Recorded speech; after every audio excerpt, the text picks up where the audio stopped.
UBC, inspiring Uganda.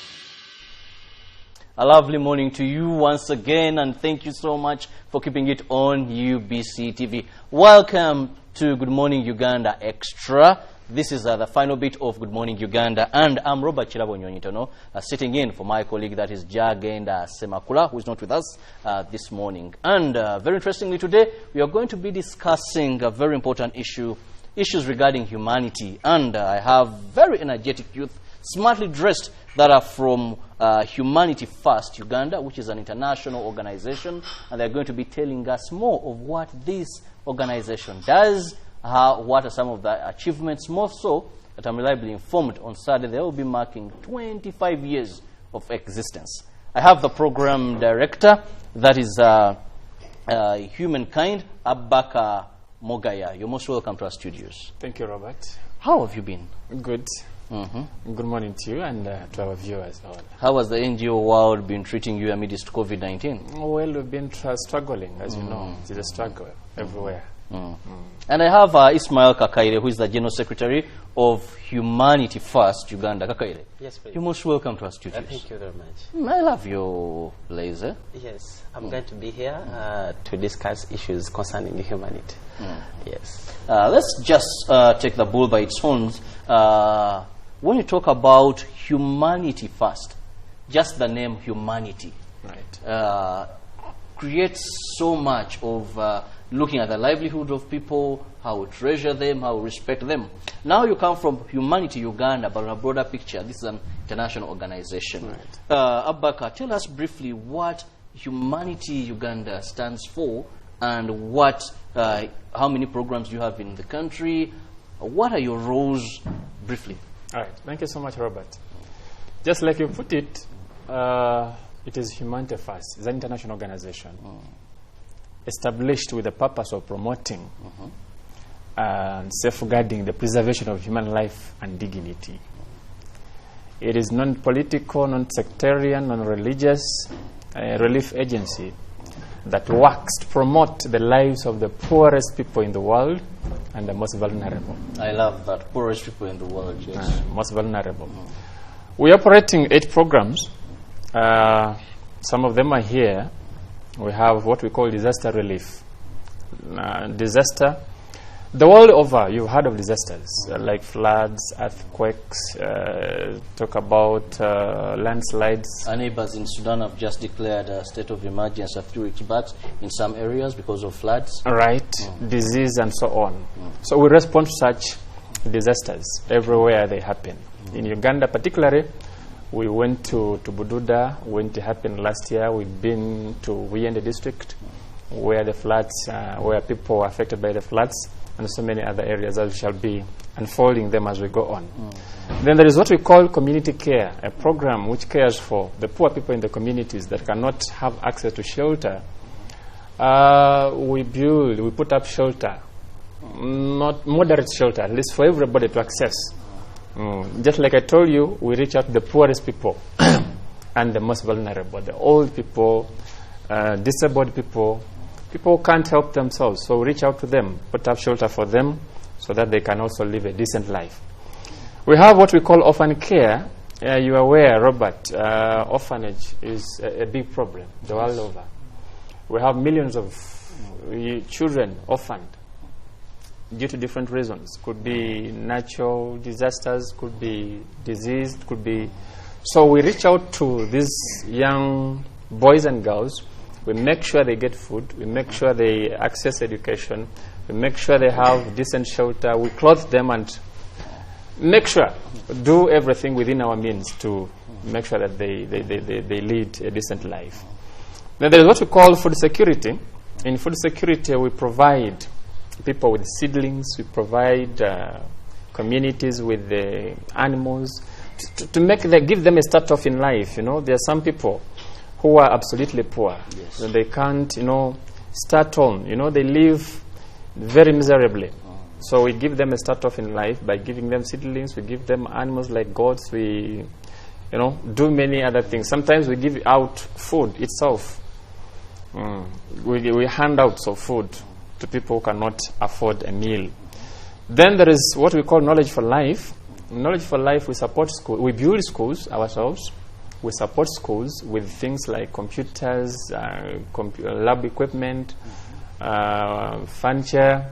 Sometimes we transform the school. If a school is dilapidated, we transform it. That is under school support. Then there's what we call Water for Life. You are aware, Robert, water is a big problem, not only in Africa, but many other continents across the world. So we dig boreholes, we maintain springs, we refurbish the broken down boreholes, we install tanks for harvesting water in places and communities where they don't have access to clean and safe drinking water. Then there is what we call Global Health. This deals with health problems, health-related problems. There are places where people do not have access to doctors, clinicians, and medical-related staff. We have volunteers the world over. Volunteer doctors, volunteer engineers, they go into the field and help out people with their health-related problems. That is under Global Health. Then Gift of Sight. When you look around across the globe, you realize many children. There are some children, some communities, some elderly people are affected by eye problems. So we conduct operations, eye operations, cataracts and some other related problems of the visually impaired people. So basically, that's what we hear and that's what we do.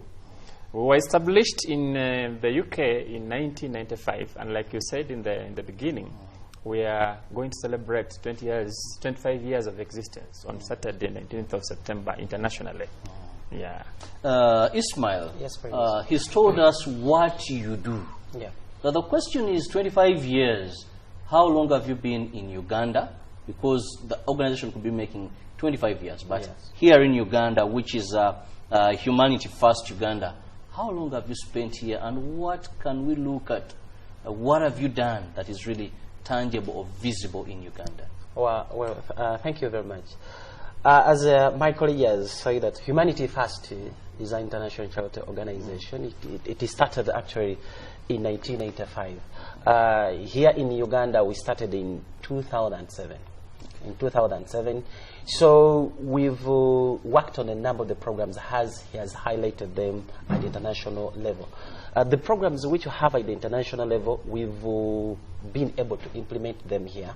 Now, when you look at the first program, Disaster Relief, actually this is the first program Humanity First started with when it was being initiated here. When you remember in 2007, there was a disaster in Soroti and salt areas. So they had floods, hunger was there. So people could not find where they can sleep and even find food. So Humanity First went there, and then it assessed the need of the people, and then it helped them. So all those people who were there, they were helped with the shelter, with the food packs, and anything that can help them to sustain their life during that time of disaster. So when we've finished that program, Disaster Relief, so in the same year, we opened an institute called the Humanity First Vocational Training Institute in Budaka. So we looked at the place where people are lacking skills. There is a lot of unemployment in the society. So people could not get access to quality education. They are actually crippled in ultimate poverty. So Humanity First intervened, and they set up an institute that can help to train the community people so that they can support themselves. Because Humanity First, for continuity purposes. Yeah, for continuity purposes. Because aid cannot be sustained throughout. Yes. So we keep on ensuring that the most deprived people, the most vulnerable people, the people who are disadvantaged in the community are helped so that they can get back on their health. Now, when we look at another program which has highlighted, that is Water for Life. we believe that for someone to get access to water, we understand that access to clean drinking water is not actually it is a right. It's not a privilege. For someone to get water when it is safe, it will not be that it is a privilege. It is a right. So we look at this, that you will find that most people in the community, they share water with the animals. So they find, because of this, you may find that they can get diseases because of sharing water with the animals. It's not safe water to drink. It's not safe water. So what we do, we go to such places where people don't have access to safe drinking water. We assess the need, and then we build the boreholes. We refurbish the one which have broken down, so that people can have access to safe. Which drinking particular water. areas have you done this, so that our viewer, if a person could be getting water from a borehole, but even they don't know who really were behind this project. So are there some areas that you can mention of CAF? Well, thank you. We've done boreholes in the areas of the eastern areas, in the central, and even in the western. Like in Budaka, we started in Budaka there, then Kamuli, then Kibuku, Iganga, Bujiri, then Mukono. We've done in Chankwanzi, we've done in Sembable, we've done in Masaka, we've done in Chibale. So we've covered the most parts of the country when it comes to water for life only. Okay. So people can now have access to safe drinking water because we train them even in how they can have safe hygiene and even sanitation. Another program which we've done also here in Uganda is the community care. Because you find that when there is no sense of caring, then there can be no sense of community.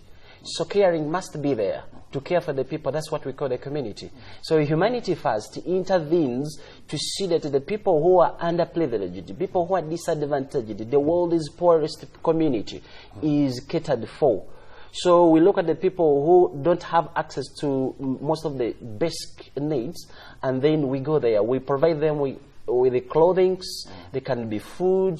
It can be anything that can help them, so that they can get back to their hills. Okay, so that is. So this is more of relief approach, but how sustainable? Do you look at how do you make this sustainable? Because if you give me food today, maybe 3 years you won't be able to give me food. That's why here, instead of giving me a fish, teach me how to fish. Right. So do you have that element as you carry on with these humanitarian projects, which are really very good? Actually, there are a number of programs. There are 8, and each actually caters for a specific need and for a specific group. So now we're just looking at humanity care, community care. So I was looking at the community care because we have the program that can enable people to sustain themselves even after the disasters. Okay, I've been there. Now in the community care, as I was telling you, that now if there is a disaster which has struck the area, Humanity First goes there and assesses. Now during that time, it provides relief aid to them for that temporary period. But now later on, these other programs now like the Knowledge for Life or food security. Now food security comes in. If the disaster has struck the place, now you see people would be lacking food. Look at the pandemic, the COVID-19 pandemic. It has led many people to cripple in poverty and even live without food. So the first thing which Humanity First did actually was to find all those people who did not have access to food, even this pandemic, and went on providing food. Also, just like the government was doing. So Humanity First was also there. We went to various places, also providing food. And we also donated the National Task Force for the cause when the president appealed. So Humanity First also intervened in that. So with the food security as a sustainable way of making people to live a sustainable life, we train we find the local community, the farmers. Okay, so those farmers who don't have basic agriculture skills, we train them. We provide them with the seedlings. We give them high yield agricultural inputs tools which they can use, and we always follow them. So in places like in Busia, in Budaka, in Kamuli, in Buyende, in Masaka, in Fort Poto, we've provided animals, goats. We give the goats to the people, so that they can rear. The main aim of this is to move out people of poverty. And we train them, we give them food items, I mean the agricultural items, so that they can move from just being on subsistence farming to commercial farming.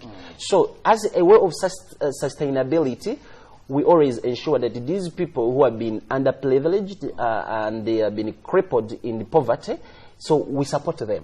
So I say that they can get back on their heels. Then also the other one, which also among the sustainability program, is knowledge for life. You see, there is nothing, knowledge, we understand that education is the most powerful weapon which you can use to change the world.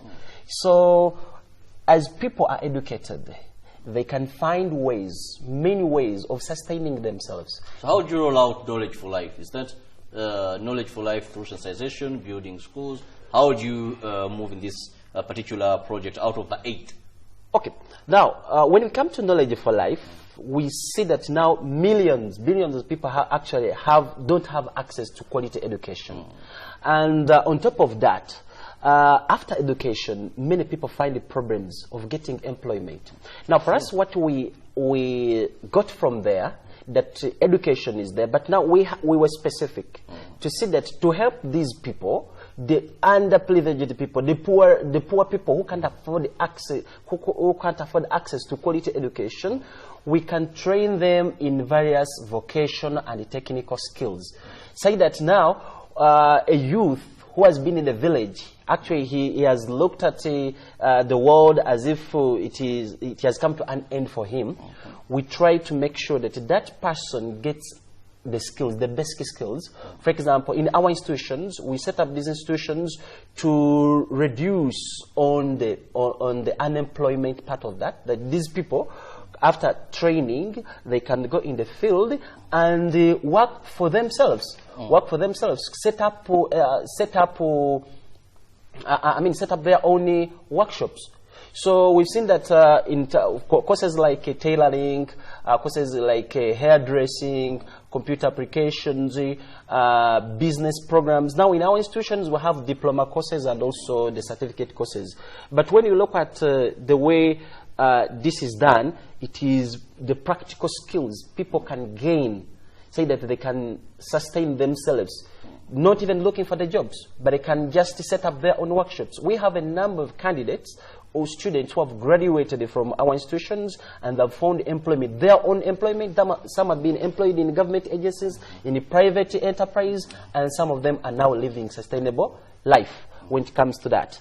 At this time, let me also get more from Abeka Mugaya. You've discussed really, these are very interesting programs, and really they're all aimed at humanity first, putting humanity first.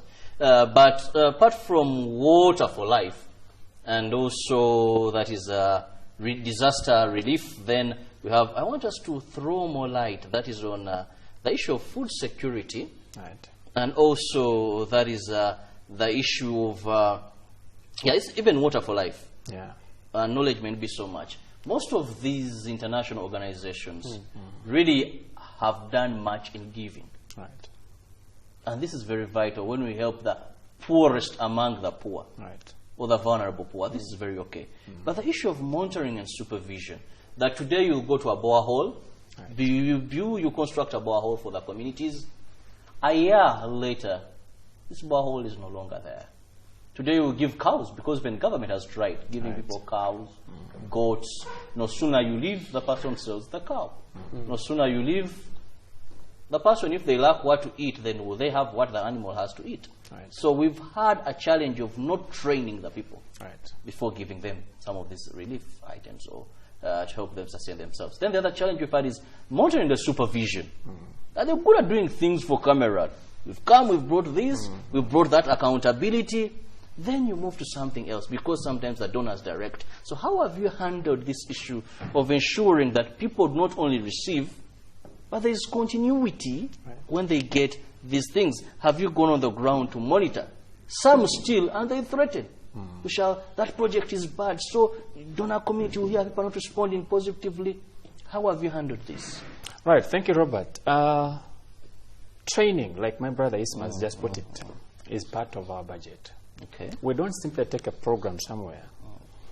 We collect the beneficiaries, talk to them, guide them about the program and how it's going to be monitored. A week or 2 weeks ago, we've been moving around the country, supervising our programs, wherever we have put our projects. We put it as part of our budget, supervise. Like you put it, Robert, you're right. Many organizations have done what we are doing. Many. We cannot pretend that we are the first people doing this. Many have done. But the problem has been the follow-up. People are not trained. People misunderstand the purpose of the project. So we first of all begin by giving people training about a given project. Take an example of Water for Life. When we go to a community, first of all, like my brother said, we assess the extent of the need. We only provide services to the most needy. After, when somebody is not needy, they will take things for granted. Also when there is no amount of money that they are contributing at all. Right. But when you find a community where they really need something, first of all, they will welcome it. And they will handle it with care because they know they've been suffering for quite some time. We give them training. For example, when we are going to protect a water spring, there are many natural springs in Uganda. But the problem is if they are not carefully protected, they will mix up. People will share the same water with the animals and all that. So what we do as Humanity First, we identify such springs, we protect them so that people get access to safe and clean drinking water. And the rest of it, they can use it for irrigation purposes. We have done that in so many areas, like has been mentioned. We visit places and we are told there are boreholes that are broken down for 10 years, for 15 years. We refurbish them. We leave them in proper functioning states. And when people have faced such a problem for quite a long time, and then you help them out, I think they'll take it. They'll handle it with care. Do you handle it to community leaders? Yeah. Do you just, borehole is now here? What are some of these methods that maybe another agency can listen to, or we can learn?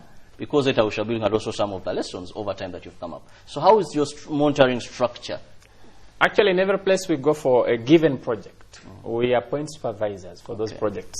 Supervisors could be an LC, local leadership, could be opinion leaders in the village, could be responsible people. They are the project supervisors. So we are constantly in touch with them. We call them where need be. We visit them. For example, in case a borehole breaks down, they are the ones to let us know about such a problem, and we quickly respond. We refurbish boreholes. We dig boreholes, deep well, shallow well.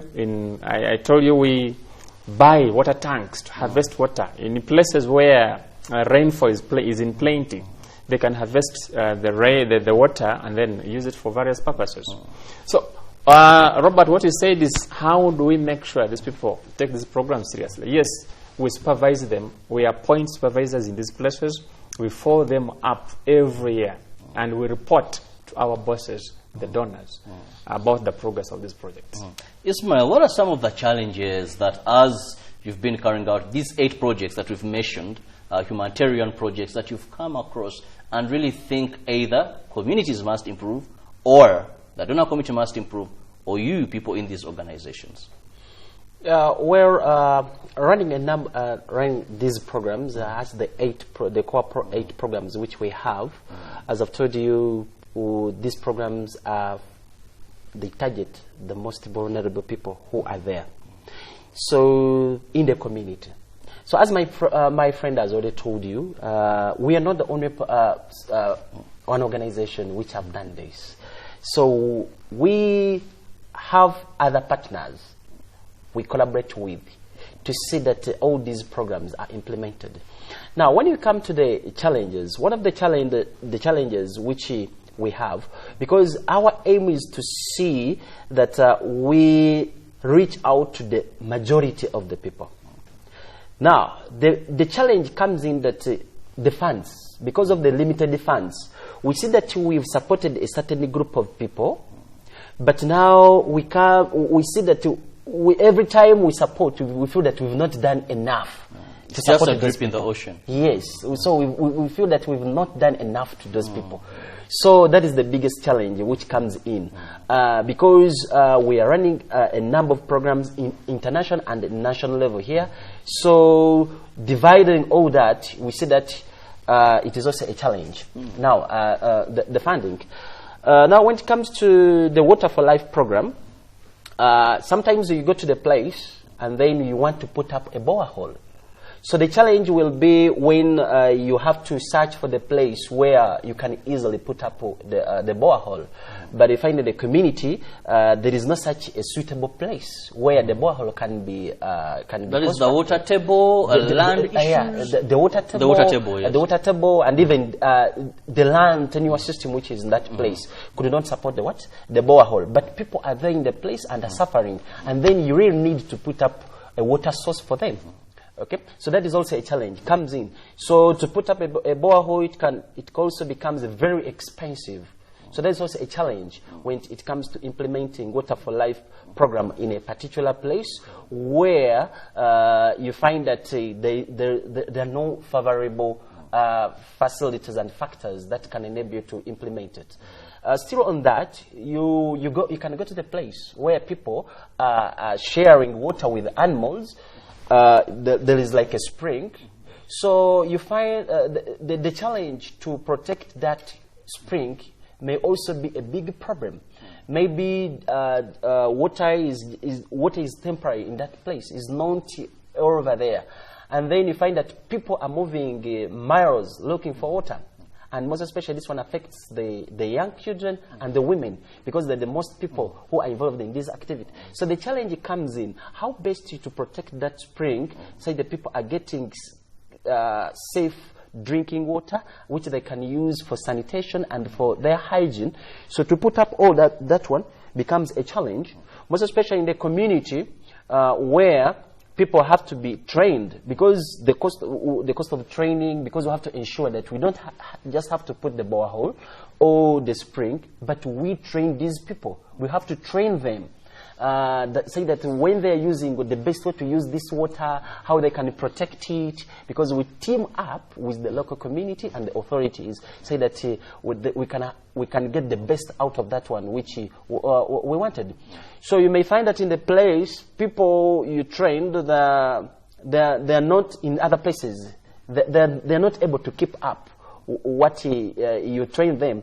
So maybe you may find that still there are animals they are sharing. And they are vandalizing whatever you would have put in place. Yes. So there is a certain spring also which had issues like that. But we try to ensure that we monitor. Also the monitoring cost becomes. Yes. So it's also a challenge, because we have to ensure that the team which we have, the Water for Life program team, has to ensure that all these boreholes which have been constructed, which have been rehabilitated, they're in good working condition. So we coordinating with all the people. You may want to coordinate to see that we put up a borehole in Kamuli, put up a borehole in Sembabule, in Chankwanz, in Masaka, in Fort Poto, because all these places at least we've covered them with either boreholes or springs. So coordination is also it's also a challenge.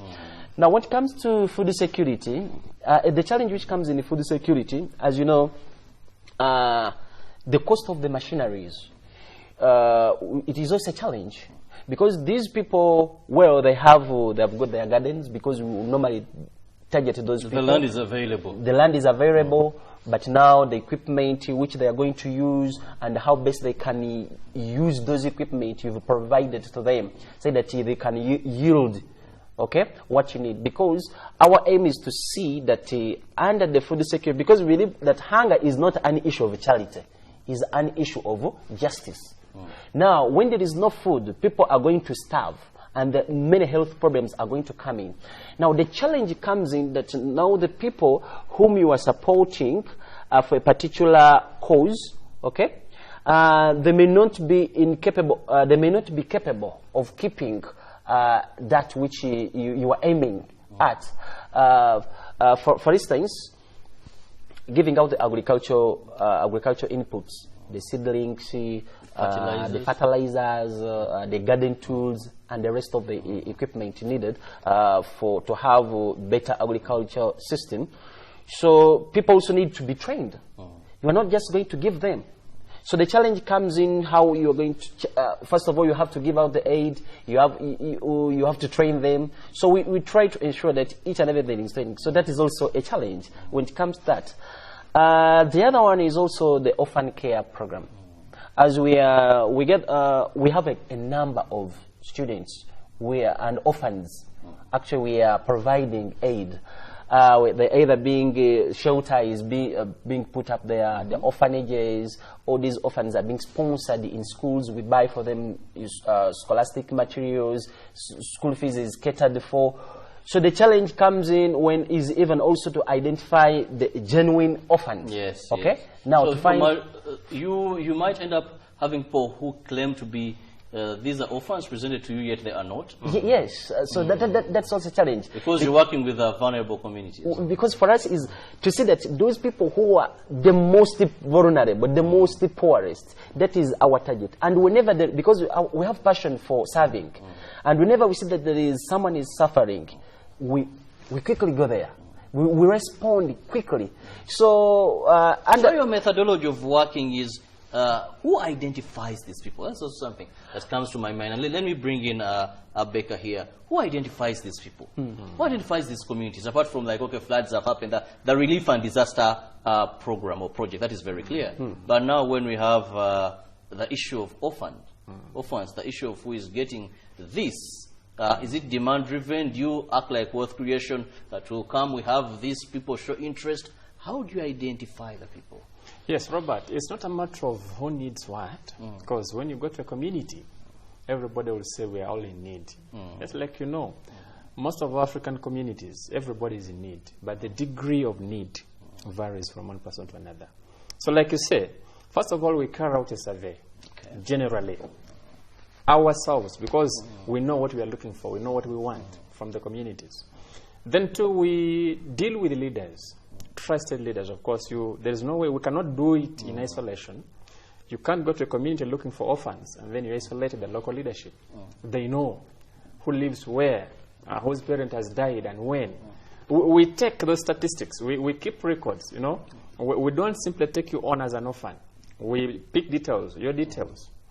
Who died? Is it your father, your mother? When did they die? You know. What do you need? Because not every orphan is needy. There are some orphans who are being cared for by some rich relatives. So they're not needy. So we really look for orphans who are needy. So we work with the local leadership. We carry out surveys, complete surveys. We reach the ground, grassroots, and we establish where the need is.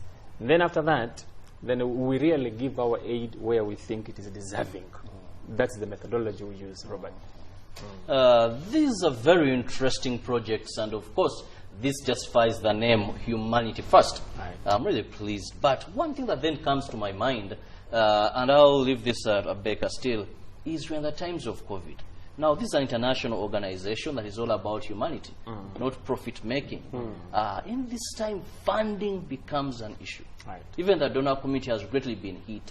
So let's look at your sources of funding, beginning with international level. How do you bring together these funds that do really a tremendous job in terms of that is lifting the welfare, the humanity of Ugandans? Right, Robert, even before COVID, funding has been a little bit of a challenge to us, like any other organization.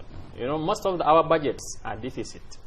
You know, the needs of the people cannot be exhausted. What we do is we budget every year. We run a budget. We feel we do what we can, provide for that year. When you look at the international scale, we have donor countries, call them donor countries, like for our specific projects. Some Asian, African, Latin American countries are under some donor countries in Europe, like UK, Germany, then America, Canada, like that. In those donor countries, there are individuals. This money comes from individuals. This money comes from corporate organizations. This money comes from families, individual families. Your family can say, I want to provide 5 boreholes in Africa or in Asia, in what?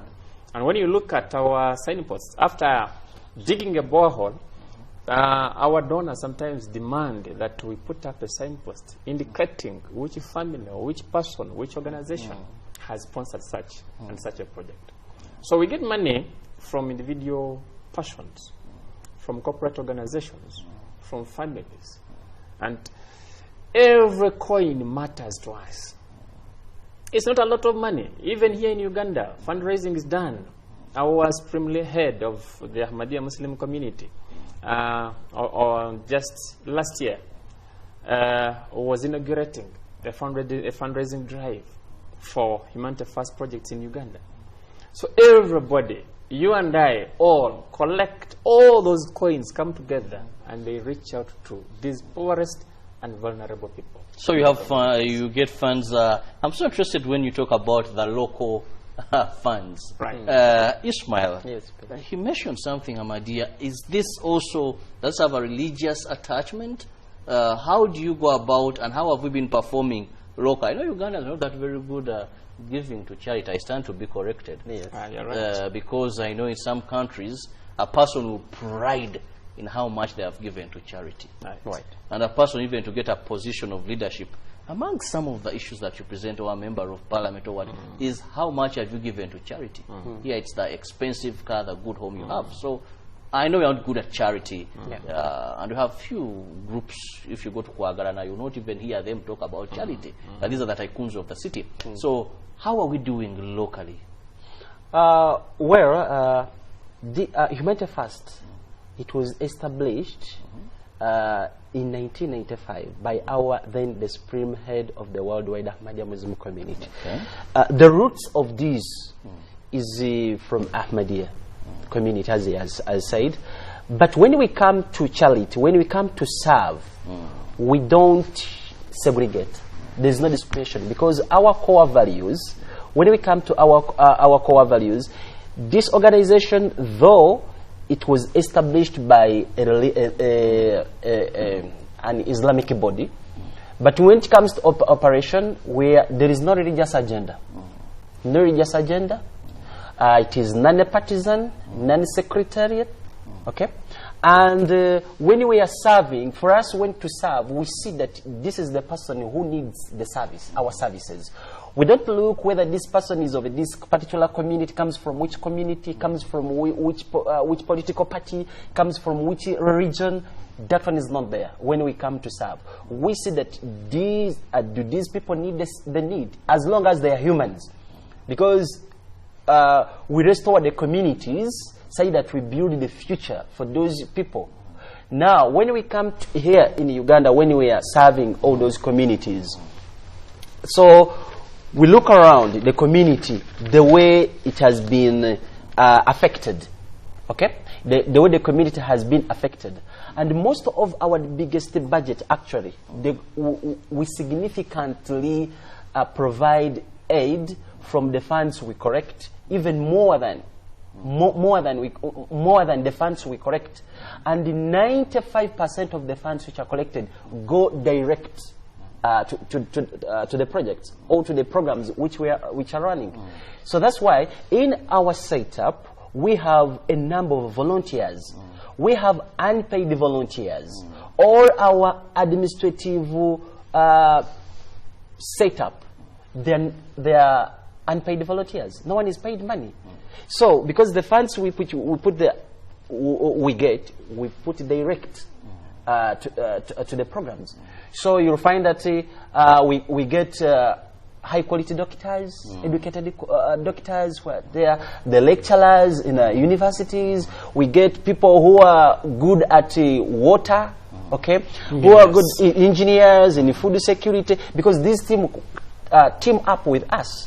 So because we have a number of partners, since now we do what we call volunteer recruitment, we try to bring all these people on board to cut the administrative costs. Okay. So our so locally, in brief, people are giving services voluntarily, so that helps to cut the cost of administration. Yes. Well, time is not so much on our side, but I need to get your final remarks. I'll begin with Abubakar, that is Mugaya, who is the director, that is for Knowledge for Life. Right. Let me get your final remarks, knowing that you're going to be celebrating, that is 25 years of existence. Right. Is it going to be, how have you organized this? Right. Well, thank you. We've done quite a lot. As we conclude this program, I would like to tell our viewers that Humanity First has been in Uganda since 2007. And some of the programs that have been operating have been listed down here, just like they have been following. Now, on Saturday, we are celebrating 25 years of international existence because Humanity First was first registered in UK in 1995. So Saturday, we shall be celebrating 25 years of existence. This is going to be aired on different international televisions. It's going to be online, Facebook, YouTube, Twitter, and all that. Here in Uganda, we have prepared some items, mama kits for some health facilities around the city to mark that celebration. So all we want to urge everybody out there is Humanity First as an organization welcomes everybody on board. This is the purpose of our coming here, is to enlighten people about our existence. And when you talk about the funding, we need everybody to come on board. At least, just like you put it, Robert, charity is not so much welcome here locally in Uganda and in Africa. So we want to open people's eyes towards humanity. Our motto is serving mankind. Put, add your coin, add your brick onto the service of humanity. I want to thank you so much. That is Abubakar Mugaya, Program Director, Knowledge for Life. That is Humanity First Uganda. Ismail Kakaire, you're the General Secretary. Your final remarks, how do people even get to Humanity Uganda? I might have my 1,000 shillings to give because charity is not giving bulk, but the many that contribute. You get the basket and save a life or career. So how do I get in touch with you people? Okay, well... your website, your Facebook page, yes. Uganda.com era. Okay, Humanity First here, we are located at plot 66 Bomba Road, Wandegea, just opposite Wandegea Police Station or YMCA, where there is that mosque. Our offices are there. Okay, our offices are there, just opposite the Wandegea Police Station. That is where we are located, and our Facebook page.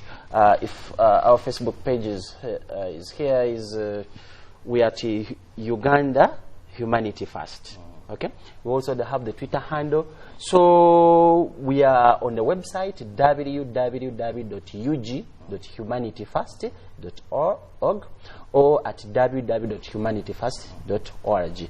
So people can come and visit our office there. Then we give more information because when we come here, we have limited time. We can't give. And of course, time is against us. Please just sign out, wind out, please, and everything. So for this program, we are going to have. We are going to mark the 25 years hours in here in Uganda on 4th October 2019. So we appeal to all people who are there, who have been listening to us, who have been watching us, to kind of tune into the local televisions. We'll be broadcasting this event live, and also will be a fundraising drive to call the people to serve humanity, because we are serving mankind and we are restoring communities for the people who have been disadvantaged. Thank you so much, Ismail Kakaire, for being part of the show. I also want to thank you, both of you. And very important is Humanity First. I just love even this name. Humanity First. Let's give. Let's give to save humanity. Let's make the world a better place for you and me. Let's help the poorest among the poor by giving. You don't have to give so much. You don't have to give so much. That 1,000 could save a life of an infant that day by getting a meal. Let's give. Let's give. And the Bible says that one time people came before the Lord and he said, "You gave me food when I didn't have." But they were saying, "But why did we find you to feed you?" Because if you help another individual in the other way around, you're helping the Creator of God. Have a very wonderful day. God bless you. Till tomorrow, please let's give to charity. Thank you so much, gentlemen. You're welcome. Thank you.